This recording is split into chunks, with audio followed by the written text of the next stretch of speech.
ሰላም ጤና ይስጥልኝ ተመልካቾቻችን ሰለሞን ሙልጌታ ካሳ ነኝ። ሳምንታዊ ቲክቶክ ሶሎሞን በኢቢኤስ ተጀምሯል። ለዛሬና ለሚቀጥለው ሳምንት የማቀርብላችሁ በኒውዮርክ ከተማ ውስጥ ስላለው የመሬት ውስጥ ወይም አንደርግራውንድ የትሬን ሲስተም ነው። በሁለት ክፍል ነው የምንቃኘው። ታሪኩን እንዴት እንደመጣ ዛሬ ላይ ምን እያለ እንደሆነ ከዚህም ደግሞ ከተማዎች ወይም ከተማችን አዲስ አበባ ምን ልትማር እንደምትችል እሱን አድርገን እያዋዛን አንዳንድ የሚያስገርሙ ታሪኮቹንም ቴክኖሎጂውንም ኢኖቬሽኑንም እንቃኛለን። ከዝግጅቱ ጋራ መልካም ቆይታ። ሁል ጊዜ ኒውዮርክ በሄድኩ ቁጥር ሰብዌይ ውስጥ ገብቼ ትሬኑን ይዤ ካንዱ ቦታ ወደ ሌላ ቦታ በሄድኩ ቁጥር የሚገርመኝ ነገር እንዴት ይሄ ነገር የዛሬ 121 ዓመት ተሰርቶ ዛሬ ድረስ በዚህ አይነት ሁኔታ እየሄደ ነው የሚለውንና 121 ዓመት በፊት ስራው አልቆ የተጀመረበት ነው የመጀመሪያው ስቴሽን የተከፈተበት። ስለዚህ ከዛ በኋላ 130 እና 140 ዓመት በፊት ልንል ነው ማለት ነው። የዛኔ እንዲህ ያለ ነገር መሆኑ በጣም ያስገርመኛል። የኢንጂነሪንጉ፣ ኢኖቬሽኑ፣ ቴክኖሎጂው፣ ፈጠራው፣ ሐሳቡ ሁሉ ነገር በጣም ነው የሚገርመኝና በጣም ከጥቂት ቀናት በፊትም ኒውዮርክ ነበርኩና ሁሉ ጊዜ አስባለሁ እዛ ሲሄድ ይሄን ሾው ሰራለሁ ያልኩ። አሁን ግን በቃ እንደገና ሐሳቡ መጣልኝና ልክ ሄጄ ተጠቅሜ ትዝ ስላለኝ አይ በቃ አሁን ሁለት ሾዎች ከዚህ ጋር በተያያዘ ታሪኩም ስለሚያስገርም ብዙ ነገር ስለምንማርበትም ጥሩ ነው ብዬ ስላሰብኩ ነው እንግዲህ ስለሱ ነው የምንቃኘው ዛሬ ማለት ነው።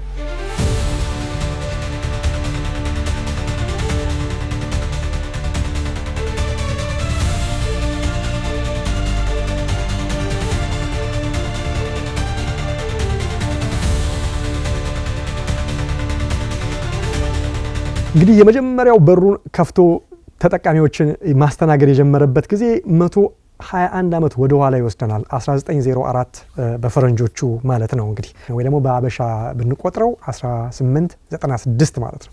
ይሄ ማለት እንግዲህ አድዋ ድል በተገኘበት ኦልሞስት በ8 ዓመት ውስጥ የዛኑ ሰሞን ብላችሁ ልትወስዱ ትችላላችሁ አይደለም። የዛኔ ነው እንግዲህ ከ121 ዓመት በፊት ኒውዮርክ ከተማ ጉድጓድ ምሳ የመጀመሪያውን ትሬን ሰርቪስ ለነዋሪዎች ከፍቻለሁ ያለችበት ጊዜ ነው። ይሄ ማለት ግን 121 ዓመት ሰርቪሱ የመጀመሪያው ተጀመረ እንጂ ስራው፣ ቁፋሮ፣ ኢንጂነሪንጉ፣ ኮንስትራክሽኑ ደግሞ ስንቆጥር በርካታ ዓመታት ወደ ኋላ እንቆጥራለን ማለት ነው። ስለዚህ ከአድዋ ጦርነት በፊትም ወደ ኋላ የምንሄድበት ሁኔታ አለ ማለት ነው። በዛች አፍተርኑን በ1904 በፈረንጆች ወይ በ1896 ዓመተ ምህረት ሜየር ጆርጅ የተሰኘው የወቅቱ የኒውዮርክ ከተማ ከንቲባ ይህንን ነገር አናውንስ ያደርግ በሚገርም አይነት ኤክሳይትመንት ነበር። እጅግ በጣም ለዛ ዘመን የሚገርም አይነት ነገር ነው የነበረው ማለት። ስለዚህ እንዲሁም ኤክሳይት ከመሆኑ የተነሳ የኮንትሮል ሩም ውስጥ የመጀመሪያው ፉርጎ ላይ ያለው ከአሽከርካሪው ጋር በመሆን እስከ መጨረሻው ትሪፕ ድረስ ሄዶ ነው ይህን ነገር የመረቀውና አዲስ ኤራ ለከተማ ለኒውዮርክ ዘመናዊነት አዲስ ብርሃን የፈነጠቀ ነገር ነው ብሎ የተናገረበትም ነገር መሆኑ እንግዲህ ታሪክ ያሳያል ማለት ነው። የመጀመሪያው ራውት የመጀመሪያው እንግዲህ የመሬት ውስጥ ቁፋሮ ሆኖ የተደረገበት ሁኔታ 15 ኪሎ ሜትር የሚያካትት መስመር ነበር። ትንሽ አይደለም። የዛኔ እንኳን አስቡት። አሁን ላይ ስንት ኪሎ ሜትር እንደሆነ ነግራችኋለሁ፣ ማመን አትችሉ። ነገር ግን 15 ኪሎ ሜትር እና 28 ስቴሽኖች ተገንብተው ነው እንግዲህ የመጀመሪያውን ስራ የጀመረው።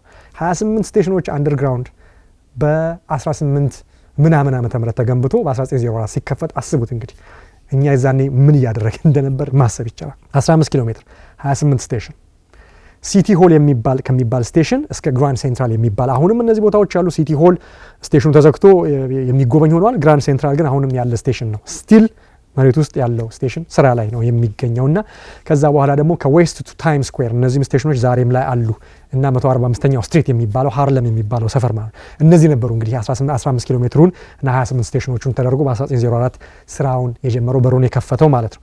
7 ፒኤም ላይ ወይም ደግሞ ከምሽቱ 1 ሰዓት ላይ ነው እንግዲህ ህዝብ በሙሉ ብርቅ ሆኖበት ወደዛ ስቴሽን ራሽድን ሆኖ ሲገባ ይታያልና 100,000 ሰዎች እያንዳንዳቸው 5 ሳንቲም እየከፈሉ ነበረ የመጀመሪያው ራድ ያደረጉት 5 ሳንቲም ነበር። አስቡት 100,000 ሰው ነው በወቅቱ ያደረገውና በዛ ኦፕኒንግ ናይት ላይ እንዲህ ያለ የሚያስገርም ነገር እንግዲህ ተመዝግቧል ማለት ነው። ብዙ ጊዜ ሄዷል። 121 ዓመት ነው የሚገኘው። ከኤክስፓንሽኑ ጀምሮ ዲቴሎቹን እናያለን እስከ ኦልሞስት ኮላፕስ ውስጥ ወደ መዘጋት የደረሰበትም ዘመን ነበሩ 1970ዎቹ። ከዛ ደግሞ ሪቫይቫል የመጣበት ጊዜ ነበር እንደገና የተነቃቃበት 80ዎቹ። ከዛ በኋላ ደግሞ እንደገና ሄሪኬን የመጣበት ሁኔታና ሰብስቴሽን ግራውንዶቹ ሁሉ አንደርግራውንዱ ሁሉ በውሃ የተሞላበትም ጊዜ ነበር። በቃ ላይ የተባለበት ጊዜ ነበር። አሁን በቅርብ አይ ቲንክ 2012 ይመስለኛል። ከዛስ ኮቪድ ደግሞ መጥቶ ወና የሆነበት ሁኔታ ነበር። ማንም ሰው እዛው ራይድ የማያደርግበት ኦልሞስት ግማሹ የተዘጋበት ሁኔታ ሁሉ ነበርና የኒውዮርክ ሰብዌይ ስቴሽን በጣም በብዙ ታሪክ ውስጥ አልፎ ነው ዛሬ ላይ የሚገኘው እና በ10 ዓመት ውስጥ ወደ 1904 ተመልሳችሁና በ1905 ብሮንክስ ተጨመረ የዛኑ ዓመት በአመቱ ማለት ነው። ከዛ በ1908 ደግሞ ብሩክሊን የሚባል አሁን ወንዝ የሃድሰን ሪቨር የሚባል ተሻግራችሁ የምታገኙት ሌላ ትልቅ ከተማ አለ፣ እዛ ተጨመረ። ከዛ በኋላ በ1915 አሁን ሌላ ከተማ አለ እዛው ኒውዮርክ ዙሪያ ያሉ እነዚህ ሁሉ ኒውዮርክ ናቸው።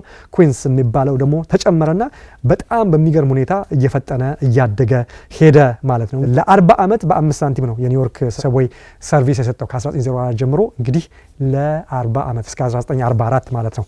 ዛሬ ላይ ያለው ሬት እኔም በቀደም ሲሄድ የከፈልኩት ፍላት ሬት ነው። እንደ ርቀቱና እንደ ቅርበቱ ሳይሆን ገባችሁ አንድ ስቴሽን ላይ ወረዳችሁ በጣም ረጅም ተጓዛችሁ 28 ስቴሽን ሄዳችሁ ዳዝ ማተር $2.90 ነው የሚከፈለው ማለት ነው። አሁን ዛሬ ላይ ያኔ ያለው በ1940 ሌላ በጣም የሚያስገርም ሁኔታ ነው የተፈጸመው። ሁሉም የተፎካካሪ ካምፓኒዎች ሁሉም እየቆፈሩ ያደረጉ ነበር። 3 የተለያዩ ካምፓኒዎች ነበሩ። የከተማው አስተዳደር ምን አለ? አይ ይሄ ነገር ሶስቱም የተለያዩ የሰብዌይ ሲስተሞች ዩኒፋይድ ሆነው በአንድ ስር መሆን አለባቸው በሚል ሶስቱን ዲፈረንት የላይን ኦፕሬተሮች በአንድ ሲስተም አድርጎ ዛሬ ላይ ኤምቲኤ ይባላል ሜትሮፖሊታን ትራንዚት ኦቶሪቲ በሚባለው ስር በዛ ስር ሆኖ በአንድ ሲስተም ስር ሆኖ ስራውን እየሰራ ይገኛል። ለዛሬው ቢግ ሰክሰስ የዛን የተፈጠረው ያ መቀላቀል ጉዳይ ነው ያን ያመጣው ማለት ነው።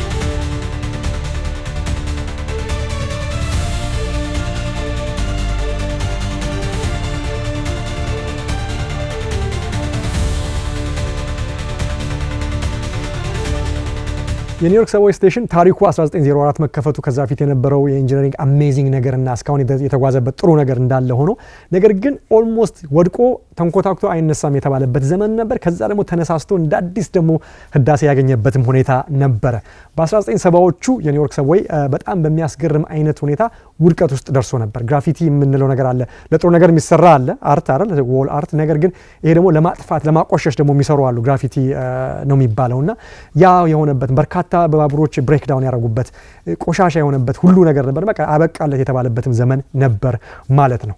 ነገር ግን በ80ዎቹ ይሄ በፈረንጆቹ አመት ነው መነግራችሁ። በ80ዎቹ ደግሞ በጣም በሚያስገርም ሁኔታ ሲስተም ዋይድ ክሊኒንግ፣ ግራፊቲዎቹን ማጽዳት፣ ባቡሮቹን መጠገን፣ ውስጥ ያለውን ነገር ቆሻሻውን ማውጣት፣ የመሰረተ ልማቱን ማስተካከል፣ ኤሌክትሪኩን የጎደለው ነገር ማሟላት በማድረግ በሚገርም ሁኔታ 80ዎቹ መታደስ የሆነለት ጊዜም ነበር ማለት ነውና ከዛ ጊዜ ጀምሮ ነው እንግዲህ እስከዛሬው ድረስ በቃ ሲስተሙ እያደገና በሚያስገርም ሁኔታ እየጨመረ የመጣበት ነው። 7 አዳዲስ ላይኖች አንደርግራውንድ የተቆፈሩ በወንዝ ስር ሁሉ ታናል እየተደረገ የሚገርም አይነት ነገር ተሰርቶ በሃድሰን ያርድ የሚባል አካባቢ ላይ በ2015 እንዲሁም ደግሞ ሰከንድ አቨኒው የሚባል ሰብዌይ ያለ በ2017 ተደርጎ በ50 ዓመት ታሪክ ውስጥ ላርጀስት ኤክስፓንሽን የተባለ የተከናወነው ባለፉት ዓመታት ነው። በተለይ ከ80ዎቹ መነሳሳቱ መነቃቃቱ በኋላ ማለት ነው።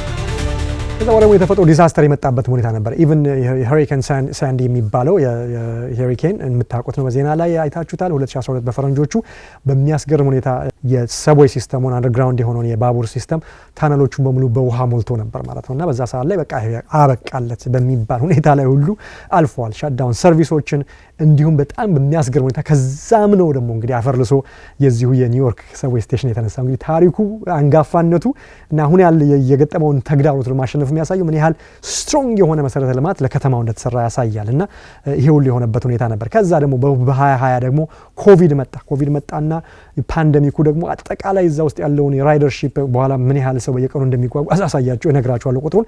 ያ ሁሉ ሆኖ ለመጀመሪያ ጊዜ በታሪኩ ኦቨርናይት ክሎዥር ማታ ላይ የሚዘጋበት የኒውዮርክ ሰብዌይ ስቴሽን ከዓለም ሁሉ ካለው የሚለየው በነገራችን ላይ ታውቃላችሁ 24 ሰዓት ነው የሚሰራው፣ 7 ቀን 24 ሰዓት። ስለዚህ ባቡር የለም የሚባል ነገር የለም ኒውዮርክ ውስጥ ማለት ነው። ስለዚህ ለመጀመሪያ ጊዜ የኮቪድ ሁኔታ ማታ ላይ ባቡር አገልግሎት እንዳይኖር ቀን ላይም የተወሰነ የሚዘጉ ቦታዎች እንዲኖሩ ያደረገበት ነገር ነው። ከዛም አልፎ ነው ከዛም ደግሞ አፈር ልሶ ነው ተነስቶ ዛሬ ላይ በጣም በሚያስገርም ሁኔታና መሻሻል ውስጥ እየሄደ የሚገኘው ይሄ አንጋፋ የሆነ የአንደርግራውንድ ረጅም ዕድሜ ያለው የከተማ ዘመናዊ አገልግሎት የትራንስፖርት አገልግሎት ማለት ነው።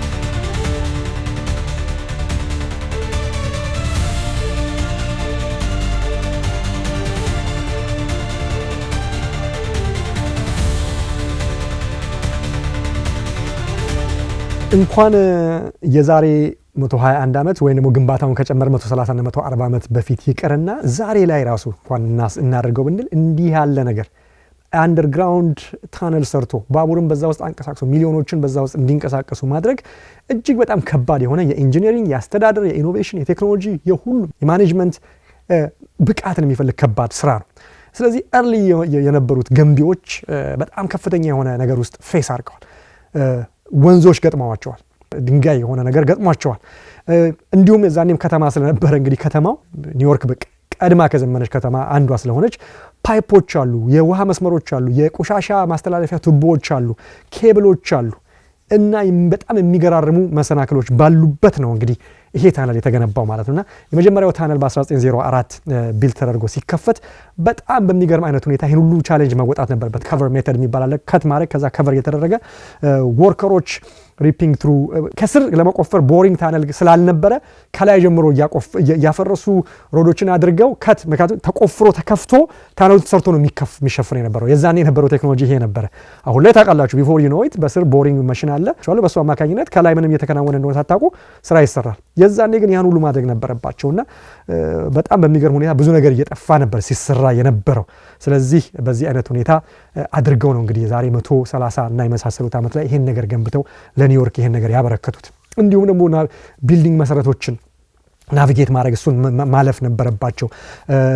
ወይም ነው አንዳንዴ በሚያስፈልግ ሁኔታ መሰረቱን ሰቅስቆ ቢልዲንጎቹን አንደርፒን አድርገው ከፍ አድርገው ከተሰራ በኋላ ማስቀመጥ። እንዲህ አይነት ነገር አሜሪካን ሀገር ይደረጋል። ማመናቸው አንዳንድ ቦታ ስትሄዱ በክሪክ የቆመ ቤት ታያላችሁ። ከዛ የሆነ ነገር እየተሰራ ነው ኔክስት መልሰው ያስቀምጡታል። እንዲህ ሁሉ መደረግ የነበረበት ሁኔታ ነበር። ይሄን ሁሉ ማድረግ ነበረባቸው። እንዲሁም ደግሞ 19 ኪሎ ሜትር የሚያክል የቆሻሻ ማስተላለፊያ ስዌጅ ሪራውት ማድረግ ወደ አዲስ ቦታ አቅጣጫ ማስቀየር ነበረባቸው። በርካታ ቁጥራቸው ተነግሮ የማያውቅ የውሃ የጋዝ የኤሌክትሪክ ላይኖችን መቀየር ቆርጦ እንደገና በአዲስ ቦታ ማስተካከል ነበረባቸው የመጀመሪያውን ሰብዌይ ለመስራት። እንግዲህ ይሄ ሁሉ ፈተና አልፎ ነው ዛሬ ላይ ከተማዋ የምትኮራባትና ሚሊዮኖች ያለ ሰብዌይ ኒውዮርክ ከተማ ውስጥ ኑሮ የለም። በነገራችን ላይ ከተማዋ ኤግዚስት ማድረግ አትችልም ያለ ባቡር ሲስተም። ልነግራችሁ አልችልም፣ ቁጥሩን በኋላ ነግራችኋለሁ። ላይ ያለው መተረማመስ፣ ላይ ያለው ታክሲ ሞልቶ፣ ላይ ያለው አውቶቡስ ሞልቶ ሰብዌይ ባይኖር ኖሮ ኒውዮርክ ኮላፕስ ኮምፕሊትሊ ክራሽ ታደርግ ነበር፣ በትራፊክም በህዝብ መጨናነቅም ወይ ደግሞ በመንገደኞች መጨናነቅም ማለት ነው። ስለዚህ ዲፐር ለሆኑ ሴክሽኖች ላይ በግንባታው ሲደረግ የተደረገው ምንድነው ሪቨር ክሮሲንጎችን ሁሉ ለማድረግ ኢንጂነሮቹ በወቅቱ የነበሩ ታነሊንግ ይሰሩ መስራት ነበረባቸው። ሺልድ እና ካስት አይረን እያደረጉ ምክንያቱም ቦሪንግ ማሽን ስላልነበር እንዳልኳችሁ ሺልድ እያደረጉ ካስት እያደረጉ ከዛ ከውስጥ የሚሞላው ውሃ እያወጡ በሚገርም ቤድሮክ ውስጥም እንደዚሁ በሚገርም አይነት እየሰረሰሩ በማይመች ሁኔታ ያን ሁሉ ማድረግ ነበረባቸውና በዛ ጊዜ ላይ ራሱ ከወንዝ ስር ታነል ሰርተው ይህን ባቡር እንግዲህ ያው ማድረግ የቻሉበት ሁኔታ ነው የተፈጠረው ማለት ነውና በጣም የሚያስደንቅ የኢንጂነሪንግ ብቃት እንደሆነ ማየት ይችላላችሁ። እነዚህ ሜቶዶች በአሁን ላይ ቆመን ስናያቸው ፕሪሚቲቭ ወይ ኋላ ቀር የሆኑ ቢባሉ ይህንን አስገራሚ የሆነ የሜትሮፖሊስ አገልግሎት ለኒውዮርክ መውለድ መስጠት ችለዋል ማለት ነው። ሰርተዋል፣ ሆነዋል። ይሄ ነገር የለም ቴክኖሎጂ የለም ነገሩ የለኝም ብለው አላቆሙ። በዛ አይነት ፈተናና በማይመች ሁኔታ ያን ሰርተው ኢምፖሲብል በሚባልበት ዘመን ላይ ይህን መስራት ችለዋል ማለት ነው። ስለዚህ always in the mindset, it's always the vision, it's always ይቻላል ብሎ የማሰብ ነገር እንደሆነ የኒውዮርክ ሰብዌይ ስቴሽን ገብታችሁ ስትሄዱበትና የአመቱን ርዝመት ስታዩ ነው የምታውቁት ማለት ነው። እንግዲህ በወቅቱ ይሄን ለመስራት 7700 ወርከሮች እንዳስፈለጉ ብዙዎቹ ኢሚግራንቶች እንደነበሩም ታሪክ ይዘግባል። ኦሪጂናል ላይኖችን የመጀመሪያዎቹን ላይኖች ለመስራት እንዲሁም ደግሞ በጣም ዴንጀረስ የሆኑ ሲቹዌሽኖችን እንግዲህ ሰዎች ሞተዋል። በዚህ ኮንስትራክሽን ጊዜ ከባድ ሁኔታዎች ነገር ሁሉ መናድ አለ፣ ብዙ ነገር አለ በዛ በነበረው የኮንስትራክሽን ቴክኖሎጂ ማለት ነውና ይሄ ሁሉ ተሰርቶ ነው እንግዲህ ኒውዮርክ ይሄንን ሰብዌይ ስቴሽን በዓለም ላይ ቁንጮ የሚባል ሰብዌይ ስቴሽን የምትኮራበትን የሰራችው ከ120 ምናምን ዓመት በፊት ማለት ነው።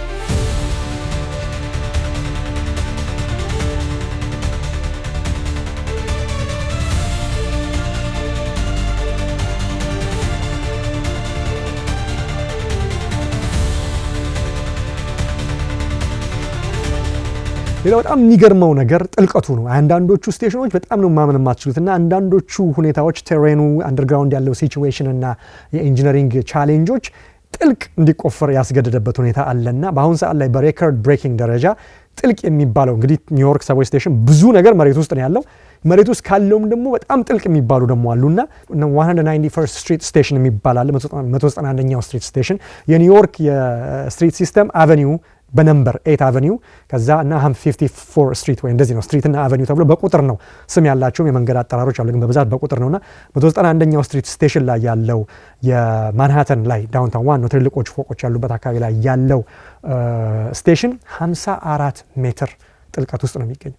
ስለዚህ በትሬኑ ስትሄዱ 54 ሜትር ወርታች የአንድ ስቴዲየም ግማሹ ማለት ነው እንግዲህ በጣም በጣም ጥልቅ የሆነ ወይም ደግሞ የአንድ የኳስ ሜዳ መጫወቻ ግማሹ ማለት 100 ሜትር ሲሮጥ ከአንድ ጥግ እስከ ጥግ ከጎል እስከ ጎል የሚሮጠው ከዛ ግማሹ ማለት በጣም ጥልቅ ነው። ያ በዛና በኤሌቬተር ወይ ደግሞ በጣም ትልልቅ በሆኑ ረጃጅም በሆኑ ኤስካሌተሮች የሚወጣና የሚወረድበት ሁኔታ ነው ያለው ማለት ነው እንግዲህ። ስለዚህ እንዲህ ያለው ነገር አንደርግራውንድ ወርልድ ኦፍ ኢትስ ኦን የራሱ የሆነ ዓለም ነው። በጣም የገረመኝ ነገር እንደው ታውቃላችሁ ልክ ሰብዌው ስትገቡ ሁሉ ጊዜ ሲሄድ የሚገርመኝ ስትገቡ አንዳንዱ ቦታ ለምሳሌ ታይም ስኩዌር ላይ ያለው ስቴሽን ውስጡ ከተማ ነው ይመስለው። ማከፋፈያ ያለው ወደ የሚሄድበት አለው። ከዛ ወርዳችሁ እንደገና ተወርዳላችሁ። ፕላትፎርም አለ፣ ሰፊ ቦታ አለ፣ አንዳንዶች ሱቆች አሉ እና ታች ውስጥ በጣም በሚገርም ሁኔታ ራሱን የቻለ ዓለም ነው የሚባለው ይሄው ነው። እና ሌላው ደግሞ ከፍታም አለው። ሁሉ ነገር መሬት ውስጥ አይደለም። በብሪጅ ላይ የሚወጣም አለ፣ በወንዝ ላይ የሚሻገር በወንዝ ስርም ይሄዳል ታናል በወንዝ ላይም በብሪጅ ይሄዳል። እንግዲህ የኒውዮርክ ሰብዌይ ስቴሽን ሲስተም እና የስሚት 9 ስትሪት ስቴሽን የሚባለው ብሩክሊን ላይ ያለው ደግሞ የባቡር ስቴሽን ደግሞ በከፍታው ደግሞ ሬኮርድ ይዟል። ዝቅታው 54 ነው ወደ ታች ከመሬት በታች። ይሄ ደግሞ ከመሬት በላይ 26.8 ሜትር ሰስፔንድድ ሆኖ በሚሄድ በብሪጅ ላይ በመሄድ ባቡሩ በከፍታም በዝቅታም እየሄደ ኒውዮርከሮችን ሰርቪስ ይሰጣል ማለት ነው። ስለዚህ ይሄ ደግሞ ሬኮርድ የሚይዘው 26.8 መሆን ከፍ ኤሌቬትድ የሆነው የሰብዌይ ሲስተሙ እዚህ ከፍታ ላይ ይገኛል ማለት ነው። የአንደር ዋተር ታነሉ የተሰራው በ1908 ነው። እንግዲህ አስቡት የዛኔ ነው የተሰራው። የሚደንቅ አንደር ዋተር ማለት ከውሃ ስር ስትቆፍሩ መሬት አይደለም የምትቆፍሩት፣ ከመሬቱ ውሃውን አልፋችሁ ከውሃው በታች ነው የምትቆፍሩት ማለት ነውና ይሄን በ1908 መስራት መቻል ማለት አስቡት የሚያስደንቅ ነገር ነው። ስለዚህ አንደር ኢስት ሪቨር ቱ ብሩክሊን በካስት አይረን ሲስተም ዛሬ ላይ ቢኖር ምንም ነገር ሳይናድ ምን ሳይል በተቦረቦራለች። የዛኔ ግን በካስት አይረን ቲዩብ ታነል ሲስተም በጣም በሚገርም አይነት ቻሌንጅ መስራት ተችሎ ነበርና ፓወርፉል ፓምፖችን ይጠቀሙ ነበር። ያን በሚያደርጉ ጊዜ ከውሃ ሊክ እያደረገ እንዳይገባ ውሃ ሊኩን እያደረጉ በሚሰሩበት ሁኔታ እጅግ በጣም ለአስጨራሽ በሆነ ሁኔታ ይህን በ1908 ማድረግ ችለው ነበርና ኦን ኖርማል ዴይ ኢቭን ዛሬ ላይ ድረስ አንዳንዶቹ ቦታዎች ላይ በተለይ አንደርግራውንድ ያሉት እነዚህ ታኖች በዛኔ የተሰሩ ስለሆነ አልተነካኩም፣ አልተቀየሩም እና 14 ሚሊዮን ጋሎን የሚያክል ውሃ ፓምፕ አውት የሚያደርግ የፓምፕ ሲስተምም አለው የኒውዮርክ ስቴሽን ሲስተም ሊኮች እየገቡ ሊኖር ስለሚችል ይሄን በማድረግ ነው እንግዲህ አንደርግራውንዱን ሲስተሙን ደረቅ አድርጎ ስራውን ለሚሊዮኖች እየሰጠ የሚገኘው ማለት ነውና ምን ያህል የሰብዌው ተጋላጭነቱንም እንደገና የኢንጂነሪንግ ብቃቱንም ሁለቱንም ማየት የምትችሉበት እይታ ይሰጣችኋል ይሄ እውነታ ማለት ነው።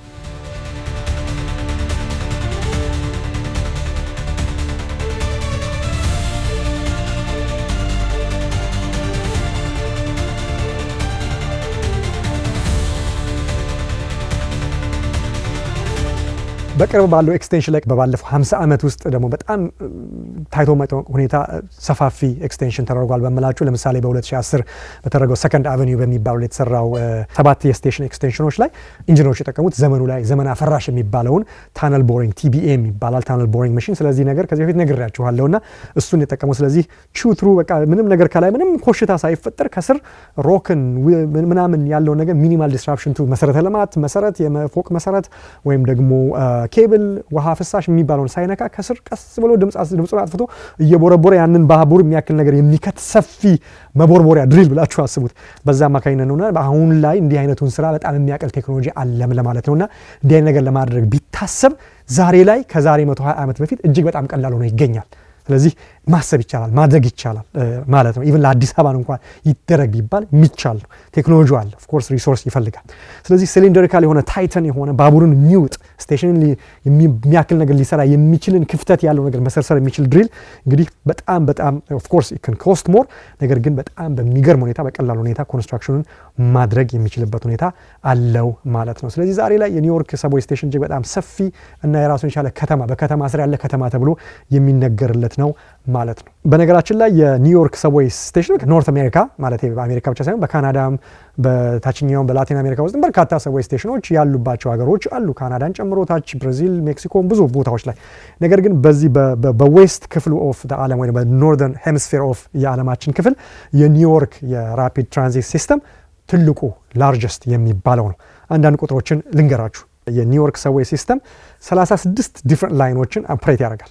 ፊዚካል ላይን ነው የምላችሁ 36 የተለያዩ መስመሮች አቅጣጫዎችን ብራንቾችን ያደርጋል። በዚህ 36 የተለያዩ ዩኒክ ላይኖች ውስጥ 28 ዩኒክ የሆኑ ሰርቪሶችን ወይም ደግሞ ነምበርድ ኦር ሌተርድ ራውት በሌተርና በነምበር ራውት የተደረገው 28 ዩኒክ የሆኑ ራውቶችን ሰርቪስ ያደርጋል። ስለዚህ ቨርቹዋሊ በማያከራክር ሁኔታ የኒውዮርክ ዋና ከተማ ማንሃተን የሚባለው ነገር ኮርነር ኦፍ ማንሃተን እስከ ብሮንክስ እስከ ኩዊን እና እስከ ብሩክሊን የሚባሉት አጎራባች ከተማ የኒውዮርክ አካል የሆኑትን ከተሞችን በሙሉ የማይያዝ የማይነካካ የማደርሱባት ቦታ እና ኮርነር የለም ማለት ነው። ስለዚህ 25 ኦፍ ዘ ሰርቪስ ላይን ደግሞ ከነዚህ ውስጥ በማንሃተን ውስጥ ስለሚያልፍ ማንሃተንን እየነካ ስለሚሄድ ከየትኛውም አቅጣጫ ወደ ኒውዮርክ ውስጥ ለመንቀሳቀስ ከአንድ ቦታ ወደ ሌላ ቦታ ለመሄድ በትንሽ ዎክ ስቴሽን አግኝታችሁ ወይም ደግሞ ሰቦይ አግኝታችሁ የሌለ ቦታ የለም ማለት ነውና በጣም በሚያስገርም ሁኔታ ይሄን ያደርጋል። የስቴሽኖቹ ብዛት ለ36 ላይኖቹና ለ28 ዲስቲንክት ሰርቪሶቹ ደግሞ ምን ያህል ስቴሽኖች አሉ ብላችሁ የጠየቃችሁኝ እንደሆነ 472 ስቴሽኖች አሉ። በብዛት በ90% በላይ መሬት ውስጥ ነው ያሉት። አንዳንዶች ውጪ ላይም ያሉ አሉ። ከዳውንታውኑ ውጪ ወደ ወጣ ስትሉ ብሩክሊን፣ ኩዊንስ እና የመሳሰሉ ጋር ስትሄዱ 472 ስቴሽን ለአንድ ከተማ አስቡት። 472 ስቴሽኖች አሉና በጣም በሚገርም ሁኔታ this is more than any subway system in the planet ይህን ያህል ስቴሽን ያለው የትኛውም ከተማ ውስጥ የትኛውም ዓለም ላይ አታገኙም። ይሄ ነው እንግዲህ ከ120 ምናምን በፊት የተሰራው የሚያስገርም ነገር ነው። ይሄ ነው እንግዲህ ራዕይ ይዞ ዛሬ ላይ ይሄን ነገር ማድረግ የቻለው። አንዳንድ ስቴሽኖች ለምሳሌ ታይም ስኩዌር ላይ ያለው ዋና እምብርት የሚባለው አይታችሁታል። ትልልቅ ኤልኢዲ ላይት ያለበት አዲሱ ዓመት የሚከበር ቦታ ነው ታይም ስኩዌር የሚባለውና እዛ ላይ ያለው የ42nd ስትሪት ስቴሽን ይባላልና በኮምፕሌክሲቲው በጣም ትልቁ ነው ይባላል። ምክንያቱም በስሩ የሆነ ሄዳችሁ የሆነ አንድ መስመር ውስጥ ለመግባት አለ የምትሄዱት። እሱ ከሄዳችሁ በኋላ ወደ 10 ምናምን ላይኖች የተለያዩ ባቡሮችን የምትይዙበት ስቴሽኖች በውስጡ አሉ። ስለዚህ ልክ ስቴሽን ስትሉ ስቴሽን ሳይሆን ጣቢያ በሉት፣ አንድ ስቴሽን ሳይሆን ጣቢያ በሉት። በርካታ ነገሮች የሚከናወኑበት በርካታ መስመሮችን የምታገኙበት ስለሆነ ውስጡ ስትገቡ አንዳንዴ ሎስት የሆናችሁ ይመስላችኋል። እኔ 42nd ስትሪት ውስጥ ገብቼ ከአንዱ ባቡር ወደ ሌላ ባቡር ለመያዝ ግራ የገባኝ ሁኔታ ሁሉ ያለበት ነውና ብዙ ሰዎችም የሚሉት ነውና እጅግ በጣም የሚገርም ሁኔታ ነው። እና እያንዳንዱ ስቴሽን ለየት የሚያደርገው 472 ስቴሽኖች ለየት የሚያደርጋቸው የየራሳቸው ከለር ዩኒክ ዲዛይን አላቸው። አንዳንዶቹ የባኞ ቤት ይመስል ታይል አላቸው፣ አንዳንዶቹ ፔይንት አላቸው፣ አንዳንዶቹ በሸክላ አላቸው። ሁሉም የየራሳቸው አንዳንዶቹ ግላስ ሀብስ አላቸው እና የየራሳቸውን ካራክተር ይዘው ታሪክን ወደ ኋላ የሚያሳዩአችሁ የሚያስቃኟችሁ ሆነው ዩኒክ ነገር አላቸው። ስለዚህ 472 ያሉት ስቴሽኖች በሙሉ ተቆጥሮ ቢሆንም 423 ደግሞ ዩኒክ ወይ ደግሞ በራሳቸው ደግሞ አይነት መለኪያ ስቴሽን ሎካሎቹ ተጨምሮ 472 የሚያደርገው ወጣ ብሎ ከሌሎቹ ወጣ ያሉት ከተማዎች ጋር የሚያያይዘው ተጨምሮ ነገር ግን ኤንዋይሲ ውስጥ ያለውን ራሱ ዩኒክ ስቴሽኖች ስትቆጥሩ 423 ሆኖ ኒውዮርክን በዓለማችን ላይ የመጀመሪያዋ ያደርጋታል የኛል ብዛት ያለው የከተማ ውስጥ የባቡር ሲስተም በመስጠት ማለት ነው። ከዚህ ጋር እንዲሁም ሲነጻጸር ምናልባትም ትንሽ ይጠጋጋል ተብሎ የሚታስበው የቤጂንግ ቻይና ውስጥ ያለው ቤጂንግ ሰብዌይ ሲስተም ሲሆን በማች ላርጀር ኤሪያ ላይ ስለሆነ ምናልባት ተቀራራቢ ተነጻጻሪ የሚሆነው እሱ ነው።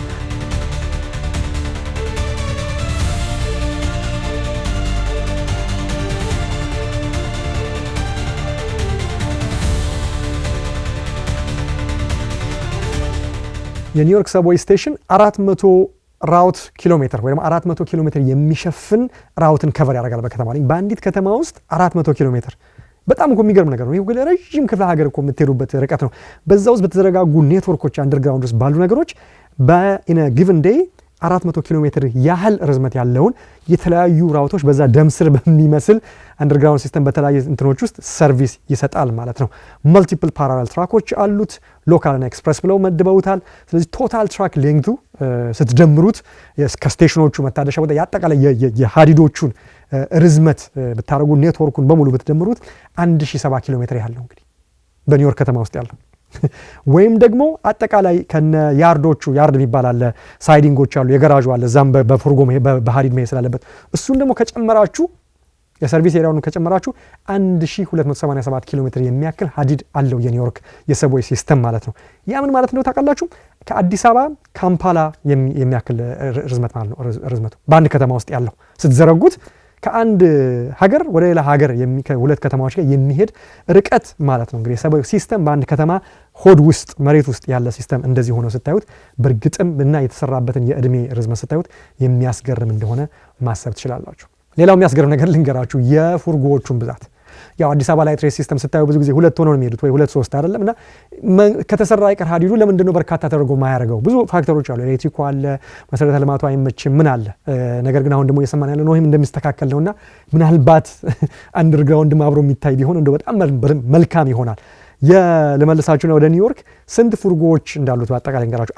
አንድ ባቡር ሲመጣ በነገራችን ላይ አይናችሁን አይታችሁ አጨርሱት። በቃ ሲመጣ ከመጀመሪያ መነሻው ጀምሮ እስከ መጨረሻ ያዩት በቃ በርካታ ነው። 20 30 40 ሊሆን ይችላል በአንዴ ተቀጣጥሎ የሚመጣው በጣም ረጅም ነው። በአጠቃላይ እነዚህ ሁሉ ደምራችሁ ሁሉም ተቀጣጣይ ፉርጎችን ስታደርጉ በኒውዮርክ የመሬት አንደርግራውንድ የትሬን ስቴሽን ውስጥ በየቀኑ ከ6400 እስከ 6800 ፉርጎዎች የተቀጣጠሉ ትሬኖች ይተራመሳሉ። ሰምታችሁኛ 6400 እስከ 6800 ትሬኖች ተቀጣጥለው ይጓዛሉ ማለት ነው። እና ይሄ በጣም የሚያስገርም ነገር ነው። በተለይ ለንጽጽር ያህልኛ ጋር ከተማ ላይ ትሬን ሲስተም ስላለ ከዛ ጋር ስታውላ እጅግ በጣም ረጅም ኪሎ ሜትር በርካታ ፉርጎዎች፣ በርካታ ሀዲዶች፣ በርካታ የባቡር እንቅስቃሴ ነው የሚከናወነው በአንዲት ከተማ አንደርግራውንድ ውስጥ ማለት ነው። ስለዚህ ይሄ ደግሞ በወርክ ሆርሱ ከኦልደር ሞዴል ጀምሮ ያለው ማስተናገድ ያስፈልጋል። የዛሬ 120 ዓመት 21 ዓመት የተሰራው ሲስተም ያልተቋረጠ ስቲል በዛ ሲስተም የሚሰራ ሲስተም አለ። አዲስ ቴክ ሲመጣ ከዛው ጋር ኢንቴግሬት ማድረግ አለበት። ምክንያቱም እንደ ስልክ ልቀይረው የምትሉት አይደለም ማለት እንደ አዲስ ላፕቶፕ ልቀይረው የምትሉት አይደለም። የነበረውን እያስተናገዳችሁ አዲስ የምትጨምሩለት። ስለዚህ የ120 ዓመት ቴክኖሎጂን አብሮ እየደገፈ አዲስ ሲመጣ ከሱ ጋር እያጣጣሙ የትሬን ሲስተሙ፣ ትራክ ሲስተሙ፣ አላርም ሲስተሙ፣ የመጠባበቅ ሲስተሙ፣ የቲኬት ሲስተሙ የመሳሰለው ነገር ይህን ሁሉ ነገር ለማጣጣም የ120 ዓመት ወደ ኋላ ተመለሳችሁ ዛሬ ላይ ደግሞ ያለው ላይ ሌተስት ነገር ላይ ማጋባት ማጣጣም ያስፈልጋልና የሚገርም ነው። አት ፒክ አወርስ ራሽ አወር በምንለው ጠዋትና የማታ መግቢያ ላይ በጣም በርካታ ትሬኖች ኢን ሞሽን ናቸው ሳይመልቴኒየስሊ ማለት ነው። ስለዚህ ሶ ላርጅ ፍሊቱ በቃ አርሚ ኦፍ ሜታልስን ኦፕሬት እንደማድረግ ነው የሚቆጠረውና ቁጥሩ ልንገራችሁና ላስደንግጣችሁ። የአቨሬጅ የዊክዴይ በስራ ቀን ያለው የየቀኑ የኮሚዩተር ብዛት ስንት ይመስላችኋል? ገምቱ እስቲ። 5.5 ሚሊዮን። በአንድ ከተማ ውስጥ በየቀኑ በ24 ሰዓት ውስጥ ማለት ነው 5.5 ሚሊዮን ሰዎች አንደርግራውንድ ገብተው በባቡር ከአንድ ቦታ ወደ አንድ ቦታ ይሄዳሉ። የሚያስገርም ነው። አኑዋል ራይደርሺፑን እንዳለ ስትጀምሩት ይሄ በሙሉ ሲደመር 1.7 ቢሊዮን ደርሶ ነበረ በ2019 ዓመተ ምህረት። ስለዚህ ይሄ the busiest train station በዌስተርን ሄሚስፌር ኦፍ የዓለማችን ክፍል the busiest train station አድርጎታል ማለት ነው። በ2020 ያው ፓንደሚክ ሲመጣ በጣም ወርዶ ነበር። ዴይሊ ራይደርሺፕ ወደ 3.6 ሆኖ ነበረ ማለት ነው። ኦን ዊክዴይስ ራፍሊ 70% ኦፍ የ2020 ነበር። ስቲልም በፓንደሚክም ጊዜ ሆኖ ያለው በጣም የሚገርም ነገር።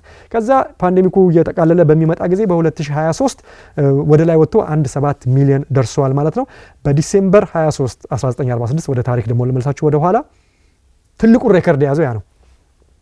እንደው የምትገምቱት ዛሬ ይመስላችኋል ከተሜነቱ ስላበዛ 1946 ዓመተ ምህረት በኒውዮርክ የትሬን ስቴሽን የቀን የመጓጓዝ የቁጥር ብዛት ታሪክ ትልቁን ቦታ ይዛል።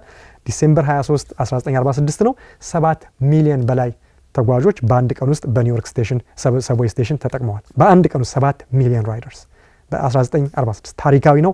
ይሄ ኦል ታይም በዓለም ላይ ሁሉ ካለ ሁሉ የመጀመሪያው ሆኖ ይጠቀሳል ማለት ነው። ስለዚህ ይሄን ሁሉ ነገር ተቋቁሞ ነው እንግዲህ የትራንዚት ሲቲ ኒውዮርክ የተባለችው ትራንዚት ሲቲ ተብላ ተጠቀሳለች በቀጥያዋ ማለት ነውና የሚያስገርም ነገር ነው ማለት ነው። ኒውዮርክን ዩኒክ የሚያደርገው ሌላው ያልኳችሁ ሰብዌዩ 24 ሰዓት 7 ቀን ሙሉ ሳይቋረጥ ነው የሚሰራው። ነን ስቶፕ ስኬጁል ሚንስ ኖ ክሎዚንግ ታይም ኖ ፖይንት ኦፍ በዚህ ስለዛ ነው the city that never sleeps የማትተኛዋ ከተማ የተባለለትም ይሄ ነው። ስለዚህ ሌሊት 9 ሰዓት ላይ እንኳን መንቀሳቀስ ስትፈልጉ አንደርግራውንድ ውስጥ ገብታችሁ የሚንቀሳቀስ ባቡር ታገኛላችሁ። ምናልባት የሚመጣበት ቶሎ የሚመጣበት ሰዓት ሎንገር ሊሆን ቢችልም ግን ከምትፈልጉት ቦታ ወደምትፈልጉት ቦታ ሌሊት 9 ሰዓት ብትነሱ ኤኒ ታይም ብትነሱ ታደርጋላችሁ። ስለዚህ ይሄ ራውንድ ክሎክ 24 ሰዓት የሚሰራው ሰርቪስ የኢንጂኒሪንግ፣ የሎጂስቲክ፣ የቻሌንጅ፣ የማኔጅመንት፣ የሜንቴናንስ አስቡት። ሜንቴናንስ ሁሌ መሰራት አለበት። የዚህ ሁሉ ጥርቅምና መስተጋብርና ኢንቴግሬሽን ነው ይሄን ነገሩን የሚያደርገውና በጣም የሚያስገርም ነው የኒውዮርክ ሰብዌይ ስቴሽን ጉዳይ ማለት ነው።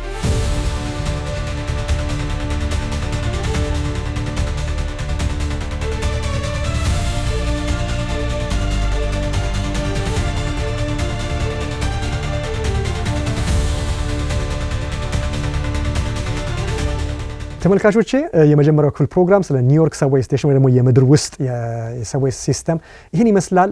ከ121 ዓመት በፊት በሩን የከፈተው ይኸው ተቋም ከብዙ ዓመታት በኋላ ዛሬ ላይም አለ። መውደቅ መነሳት አድርጎ ኢንጂነሪንጉን እያሻሻለ ዛሬ ላይም አለ። በርካታ ሚሊዮኖችን እያንቀሳቀሰ በጣም ይገርመኛል። የዛኔ እንደዛ ሰርቶ ይህንን ወደፊትን አይቶ ያን ሰርቶ ዛሬ ላይ ደርሶ አሁንም ደግሞ የዛኔ ስለሰራው አይበቃም በሚል ሳይሆን እያሻሻሉ እየቀጠሉ እየጨመሩ መሄድ ለብዙዎቻችን ትምህርት የሚሆን ሜጋ ፕሮጀክት ነው። ከዚህ ነገሮች ብዙ ነገር እንደተማራችሁ አስገራሚ ነገር እንደጨበጣችሁ ተስፋ አደርጋለሁኝ። ከዚሁ ፕሮግራም ጋር በተያያዘ ተከታዩን ክፍል በሚቀጥለው ሳምንት እንዳያመልጣችሁ። ተጨማሪ ሀሳቦችንና ከሌሎች ከተሞች ካሉ ሰብዌይ ስቴሽኖች ጋር አነጻጽሬ ደግሞ ይህንን ክፍል እቋጫለሁኝ። እንደተለመደው አስተያየቶቻችሁን ጻፉን፣ ይደርሰኛል። በስክሪን ላይ በሚኖሩት አድራሻዎች ሁሉ ታገኙኛላችሁ። በሶሻል ሚዲያ ላይ ፎሎ ካደረጋችሁ እዛ ላይ የምጽፈውን ነገር የማደርገውን ነገር ማየት ትችላላችሁ። ሳምንት በዚሁ ተመሳሳይ ፕሮግራም በክፍል 2 እስከምንገናኝ ቸር ሰንብቱ።